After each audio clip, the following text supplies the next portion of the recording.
High বন্ধুরা, আসসালামু আলাইকুম। কেমন আছেন আপনারা সবাই? আশা করি ভালো আছেন, সুস্থ আছেন সবাই, সবার পরিবার পরিজনকে নিয়ে। আই হোক আলহামদুলিল্লাহ আমিও ভালো আছি। তো আজকে সকাল থেকে ভিডিও শুরু করি নাই, আজকে সকাল 11:30 থেকে ভিডিও শুরু করেছি। আজকে রোজ বৃহস্পতিবার, প্রতি বৃহস্পতিবারে করে তো আমি নফল রোজা রাখি।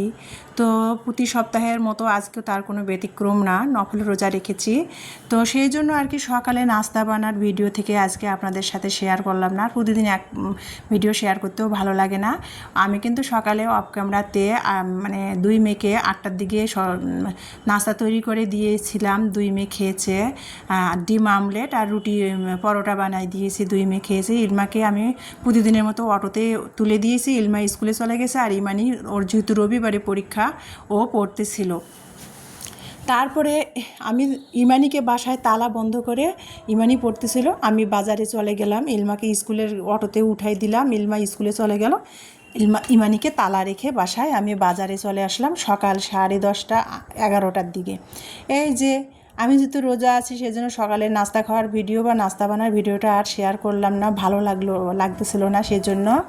আর সকালে জানেন বন্ধুরা, মানে ভোর রাতে যে উঠে রাত 3টার দিকে আমি কিন্তু মানে রোজার নিয়াত ধরি, নফল রোজার, আমি কিন্তু কিছুই খাই না। কেন জানি না, ঘুম থেকে উঠে মাঝরাতে উঠে কোনো কিছু খেতে আমার ভালো লাগে না। সেজন্য আমি শুধু 1 গ্লাস পানি খেয়েছিলাম। ফ্রিজে দুধ ছিল, ডিম ছিল, কোনো কিছুই খেতে ভালো লাগছিল না। 1 গ্লাস পানি খেয়ে না নফল রোজার নিয়াত ধরেছি। সেজন্য না, মানে গতকালকে আমাদের দিনাজপুরে তো ঝিম বৃষ্টি ছিল, আজকে বৃষ্টি নেই, আজকের ওয়েদারটা পরিষ্কার। তো বাজারে চলে আসলাম, আর এনার্জিও আসে না পানি খেয়ে, আর কি রোজা থাকা কি যায় বলেন। কিন্তু ওই যে আমার নিয়াত, আমি যতদিন বাঁচবো নফল রোজাগুলো করে যাব। তো যাই হোক, এর মধ্যে যা হয় হবে আর কি। তা যেটা বলতেছিলাম, যতদিন প্রাণ আছে, ততদিন শরীরে প্রাণ আছে, ততদিন আমি নফল রোজাগুলো করবো, এটা আমার নিয়াত। তো যেটা বলতেছিলাম, তো তারপরে বাজারে চলে আসলাম। বাজারের ভিডিওগুলো তো আপনাদের সাথে শেয়ার করতেছিলাম আর বকবক করতেছি। আমি প্রথমে আর কি হেঁটে আর কি বাজারে আসছি জানেন। মানে আমার বাসা থেকে এই যে রেল বাজার, আজকে রেল বাজারে আসছি, আজকে বৃহস্পতিবার রেল বাজার হাট। আমার বাসা থেকে কিন্তু রেল বাজার অটো ভাড়া 15 টাকা করে। তো অটো ঠিক আজকে হাটবার, তো অটোগুলা পাওয়াও যাচ্ছে না। অটো অটো অটো করে হাঁটতেছি, অটো পেলাম না। হেঁটেই আর কি ভিতরের রাস্তা, শর্টকাট রাস্তা ধরে রেল বাজারে চলে আসছি। তো যাই হোক, রেল বাজারে এসে এই যে বাজারের ভিডিও ফুটেজগুলো নিচ্ছিলাম, আমার ভালো লাগাটা, সেটাই আমার প্রিয় আপু ভাইয়া, আমার দর্শক বন্ধুদের মাঝে শেয়ার করতেছি। তো প্রথমেই কিন্তু আমি ভিতর দিয়ে আসলাম, বাজারে ঢুকে গেলাম। ঢুকে কিন্তু আমি মেলে দেখতেই পেলেন, মেলে কিন্তু হলুদ মরিচ গুঁড়ো করতেছিল, ভাঙতেছিল আর কি। তো সেখানে আর কি মেলে আমি সবসময় পরিচিত দোকান থেকে, ঘানি থেকে মেলে যে সরিষা ভাঙায়, সেখান থেকে সরিষার তেল কিনি, সয়াবিন তেল কিনি। তো সেখান থেকে আমি প্রথমে যে চিনি নিলাম 1 কেজি, 110 টাকা কেজি প্যাকেটে চিনিটা নিয়েছি। তারপরে আমি তেল 1 লিটার নিয়েছি, সয়াবিন তেল খোলাটা 180 টাকা কেজি। আর ইলমার বাবা সরিষার তেল 2 লিটার এনে দিয়ে গেছে। তো ভাবলাম যে মেয়েরা ভাজা পোড়া খায় যদিও, সেজন্য ভাবলাম যে আপাতত 1 লিটার সয়াবিন তেল আনি। 2 লিটার সয়াবিন তেল হলে আমার ভাজা পোড়া খাওয়ার জন্য মাস চলে যায়। তো আপাতত ভাবলাম যে 1 লিটারই নিয়ে আসি। তো সেটাই নিলাম, চিনি নিলাম, লবণ নিলাম, নিয়ে তারপরে অন্যান্য বাজারগুলো করলাম, সেটা তো আপনারা দেখতে পেয়েছেন। তারপরে বাসায় চলে আসলাম অটো করে 15 টাকা দিয়ে। বাজারের ব্যাগ ট্যাগ নিয়ে তো হাঁটা যাবে না, 1টা বাজে আজান দিচ্ছিল। তারপরে 1টা বেজে অটো করে বাসায় চলে আসলাম। এসে বাজারগুলো ঢালতেছিলাম আর আমার প্রিয় আপু ভাইদের সাথে শেয়ার করতেছিলাম। শশা নিয়েছি 60 টাকা শশার কেজি, তাও এগুলো দেশি শশা না, বাজারে না শশাই নাই। রোজা আছি সেই জন্য ভাবলাম যে শশা নেই, হাফ কেজি শশা নিয়েছি। পেয়ারা নিয়েছি হাফ কেজি, 50 টাকা কেজি পেয়ারা, দেশি পেয়ারা। তো পেয়ারা নিয়েছি আমি এখানে 25 টাকা হাফ কেজি। বেগুন নিয়েছি 20 টাকা কেজি। তো আমি যদিও বেগুনটা কম পছন্দ করি, অ্যালার্জির প্রবলেম দেখা দেয়, 2 মেয়েকে বেগুনের ভেজে দিব। আর দেখেন 2টা টমেটো নিয়েছি, হাসবেন আমার বাজার দেখে, 2টা টমেটো নিয়েছে 25 টাকা, 160 টাকা কেজি টমেটো। গাজরও 160 টাকা কেজি। তো আমি এই জন্য অল্প নিলাম টমেটো। আমার ফ্রিজে ফ্রোজেন করা আছে, মাছ মাংসের কারণে ভিতরে পড়ে গেছে, ফ্রিজে বের করতে পারতেছি না, সেই জন্য 2 2টা টমেটো নিলাম, আর একটা গাজর নিলাম। একটা গাজর নিল 25 টাকা, 26 টাকা পড়েছে। টমেটো 26 টাকা পড়েছে। গাজরের দাম 160 টাকা কেজি, টমেটোর দামও 160 টাকা কেজি। তো যাই হোক, আর মরিচ, কাঁচামরিচের দাম মাথায় হাত রে ভাই, কাঁচামরিচ হলো 200 টাকা কেজি। যদিও আমার ফ্রোজেন করা ফ্রিজে কাঁচামরিচ আছে, কিন্তু এখন বের করতে পারতেছি না। ওই যে বললাম, টমেটো কাঁচামরিচ ফ্রোজেন করা আছে, ফ্রিজের ভিতরে পড়ে গেছে। মাংস উপরে, মাংসের তলায় পড়ছে, বের করতে গেলে ঝামেলা হবে, এই জন্য মঙ্ঘায় এখন কিনে নিয়ে আসলাম। কামরাঙ্গা নিলাম 40 টাকা কেজি, এখানে হাফ কেজি কামরাঙ্গা নিয়েছি। একটা আনারস নিয়েছি 50 টাকা পিস। তো যাই হোক, আর কি হুইল ডিটারজেন্ট নিয়েছি, ছোলা 100 টাকা কেজি, 500 গ্রাম ছোলা নিয়েছি। লবণ নিয়েছি 1 কেজি। তারপরে গোসলের সোপ আর কি, মেরিল লেমন সোপটা না, আমার মেয়েরা না সেন্টটা খুবই পছন্দ করে। আর মানে মেরিল লেমন সোপটা না দিয়ে গোসল করলে না অনেকক্ষণ গায়ে স্মেলটা থাকে, সেটা নিয়েছি। তারপরে এই যে ঝিঙা নিয়েছি 30 টাকা করে ঝিঙা কেজি। ঝিঙা নিয়েছি 1 কেজি। কাঁকরোল, পটল সেগুলো নিয়েছি। আর এই যে দেখেন মশলা 660 টাকা কেজি। এই যে কেজি না, আর কি 100 গ্রাম সাদা এলাচের দাম 600 টাকা। চিন্তা করেন। আর ভালোটা এটা একেবারে ঘেরান আছে। আমি মশলার দোকান পুরো ঘুরলাম, মশলার দোকানগুলোতে ভালো পাইলাম না। হাটের দিন গ্রাম থেকে যারা মশলা ব্যবসায়ী রয়েছে তাদেরগুলোতে ঘেরান নাই। আমি আর কি ভিতরে সবসময় যে দোকানদারের কাছ থেকে নিলাম, যারা সবসময় দোকান নিয়ে বসে থাকে তাদের কাছ থেকে। গ্রাম থেকে যে হকার্সরা তাদের কাছ থেকে নেই 600 টাকা হলেও হলেও আর কি সাদা এলাচটা অনেক ঘেরান আছে। দারচিনি নিয়েছি আমি 60 টাকার। দারচিনির দাম অতটা না, কিন্তু সাদা এলাচের অনেক দাম। তো আমি 50 গ্রাম সাদা এলাচি নিয়েছি, 280 টাকা নিয়েছি। আর কি অনেক দিন মানে মশলা কেনা হয় নাই, হিলি থেকে নিয়ে আসলাম মশলা। 1 বছর খেয়েছি, এখন মশলা শেষ হয়েছে। ইলমার বাবা আসছে, আমার মনে ছিল না আর কি, তো মশলা শেষ হয়ে গেছে, এখন মশলা নিয়ে আসলাম আজকে। যদিও এগুলো বাজার সব ইলমার বাবা কিনে দেয়। ইলমার বাবা এবার আসছে, আমার মনেই ছিল না মশলা শেষ হয়ে গেছে। তো সেগুলো নিয়ে আসলাম, এসেই সব বাজারগুলো গুছাচ্ছি। আর আমার তো অভ্যাস বাজার থেকে কাঁচা শাকসবজি এনে ধুয়ে তারপরে ফ্যানের বাতাসে শুকে তারপরে ফ্রিজে রেখে দেই, না হলে কেন জানি আমার শখ লাগে। তো যাই হোক, বাজারে কত রকমের ময়লা মাছি পড়ে, সেগুলো ধুয়ে ফ্যানের বাতাসে শুকে ফ্রিজে রেখে দিব।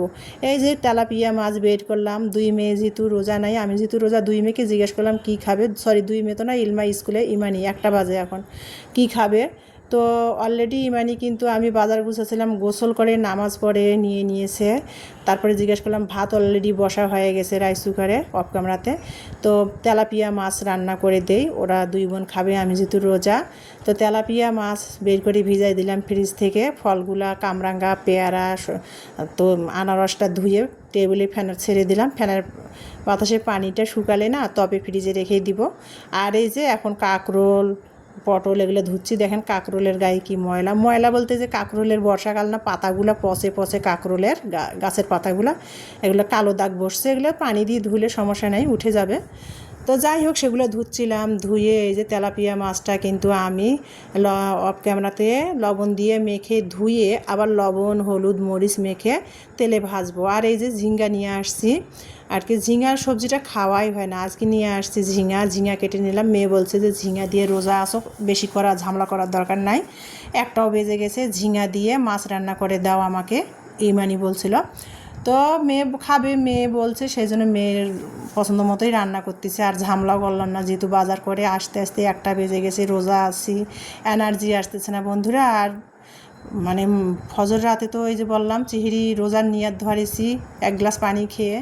তো যাই হোক, মেয়ে আর কি বললো যে ঝিঙা দিয়ে আর কি তেলাপিয়া মাছ খাবে, তো সেটাই রান্না করে দিচ্ছিলাম আর কি। তেলাপিয়া মাছটা আগে ভেজে নিলাম লবণ হলুদ মাখায়, তারপরে এখানে ওই মশলা দিলাম আর কি, রেগুলার যে আমরা মশলাগুলো ব্যবহার করে থাকি মাছের মধ্যে, রসুন বাটা, জিরা ধনিয়ার গুঁড়া, হলুদ মরিচ লবণ, তো সেগুলো দিলাম। আর আমরা তো সবসময় সরিষার তেল আর কাঁচামরিচের পেস্টটা খাই আমি, তো সেটা দিয়েছি। কালারটা কিন্তু হালকা হলে কিন্তু কাঁচামরিচের তরকারি কিন্তু খুবই ভালো, স্কিনের জন্যও ভালো, গ্যাসের উপকার হয়।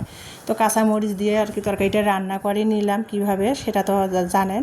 আর আমার আপুরা এত সুন্দর সুন্দর তরকারি রান্না করে, মানে রান্না করে দেখলে খুব ভালো লাগে আর কি। দেখতেও ভালো লাগে, রান্নাগুলোও খুব সুন্দর করে করে আমার আপুরা। কম বেশি আমরা সবাই রাঁধতে পারি, আর কি করবো। তো যাই হোক, এই যে তারপরে রান্না শেষ অফ ক্যামেরাতে। আমার মেয়ে তো ওই যে বললাম নামাজ পড়ে গোসল করে ফ্রেশ হয়েছে, রান্না করে দিলাম, তাড়াহুড়া করে ভাত বেড়ে দিছি অফ ক্যামেরাতে, মেয়ে খাচ্ছে। এখন আমি এই যে বিকেল হয়ে গেছে যেহেতু, আনারসটা ভাবলাম আর ফ্রিজে রাখবো না, আনারসটা কেটে নেই আর কি। তো আনারসটা কাটছিলাম ইফতারের জন্য। আনারস না বেশি দিন রাখলে ভালো লাগে না, সব বাজার থেকে এনে সঙ্গে সঙ্গে খেলে আর কি সেটা ভালো লাগে। তো আনারসটা কেটে নিলাম, এই যে ইফতারের জন্য আনারস কাটবো আজকে। আর ওই যে ফ্রিজে ডাল বাটা ছিল, মাছ যে বের করলাম তেলাপিয়া মাছ, সেটার সাথে কিন্তু দেখছেন আপনারা ডালটাও ফ্রোজেন করা ছিল আর কি, বেটে একদিনে আমি বেশি করে ফ্রোজেন করে রেখেছিলাম, সেটা বের করছি। রান্না করতে করতে ডালের না বরফটা ছেড়ে গেছে, এই যে। আর ডালের বড়া তো আমরা সবাই কম বেশি বানাতে পারি। এখানে কাঁচামরিচ, পেঁয়াজ, লবণ, হলুদ, মরিচের গুঁড়া, জিরা ধনিয়ার গুঁড়া দিয়ে আর কি সে ডালের বড়ার বেটারটা মাখিয়ে নিয়ে তারপরে এই যে আর কি এটা খেসারির ডালের বড়া আর কি। তো সেটা তেল গরম করে ভেজে নিচ্ছিল ইমানি। আমি যেহেতু রোজা আছি বলছে দাও আম্মু আমি বড়াগুলো ভেজে দেয়, আর আমি আনারস কাটতেছিলাম। তো সেটাই আর কি। এখন যেহেতু চারিদিকে আর কি সূর্য পাঠে বসে গেছে, চারিদিকে আর কি মাগরিবের আজান দিবে, তো ইফতারের আয়োজনগুলো করা হচ্ছে। আমি যেহেতু নফল রোজা রেখেছি, সেই নফল রোজার জন্য আনারস কেটে নিলাম আর বড়া ভেজে নিলাম, আর এখানে লেবু পানি গুলে নিয়েছি, সেটা দিয়ে আর কি রোজা ভাঙবো। সারা বছরে রোজা করি বন্ধুরা, আমরি কি আর ইফতার আয়োজন করব বলেন, একা একটা মানুষ। সেই জন্য আর কি এই যে ফ্রিজে ডাল বাটা ছিল, তো সারাদিন রোজা থাকার পর ভাবলাম একটু ঝাল ঝাল করে বড়া বানাইলে মুখের মধ্যে দিলে আর কি ভালো লাগবে। আর শরবত আর আনারস তো কিনে নিছি। আনারস আমার মেয়ে বলছিল যে চানাচুর শশা দিয়ে আর ডালের বড়া দিয়ে নাকি মুড়ি মাখা খাবে, তো খাও সেটা আর কি। ওকে বললাম তাহলে মা খাও। এখানে শশা কুচি, কাঁচামরিচ কুচি, পেঁয়াজ কুচি নিয়েছে, চানাচুর নিয়েছে, সরিষার তেল, বিট লবণ দিয়ে এই যে দেখতে পাচ্ছেন হাতের সাহায্যে এখন সব কিছু দিয়ে ও মাখাচ্ছে, শশা দিয়ে চানাচুর দিয়ে। আমি আবার ওর ওখানে আর কি 2-3টা বড়া ভেঙে দিলাম, বলছে আম্মু দিও না বড়া। তারপর বললাম যে বড়া ভেঙে দিলেও কিন্তু ভালো লাগবে, যেহেতু আজকে ছোলা নাই, ছোলা বাসায় ছিল না, বাজার থেকে ছোলা আনলাম, সিদ্ধ করা নাই। তো এই যে মুড়ি দিচ্ছি, মেয়ে আর কি এটা মাখাচ্ছে, মেয়ে শুধু খাবে, আমিও রোজা ভাঙবো এটা দিয়ে, ইফতার করব। তো লেবু পানি শরবতটা গুলে নিয়েছি আর কি, পেঁয়াজু, আনারস আর এই যে চানাচুর, শশা, মুড়ি, পেঁয়াজু একসাথে মাখাচ্ছে আমার মেয়ে। তো আজান দিচ্ছে জুমায় এখন ইফতার করব। ইফতার করতে করতে আমার প্রিয় আপু ভাইয়াদের মাঝ থেকে বিদায় নিব। আমার ভিডিওটি দেখার জন্য অসংখ্য অসংখ্য ধন্যবাদ আপনাদের সবাইকে। আর নেক্সট ভিডিও দেখার সবাইকে আমন্ত্রণ জানিয়ে আজকে ইফতার খেতে খেতে ভিডিও থেকে বিদায় নিব। সবার সুস্বাস্থ্য কামনা রেখে আজকের মতো বিদায়। আবারও সবাই ভালো থাকবেন, সুস্থ থাকবেন। আল্লাহ হাফেজ।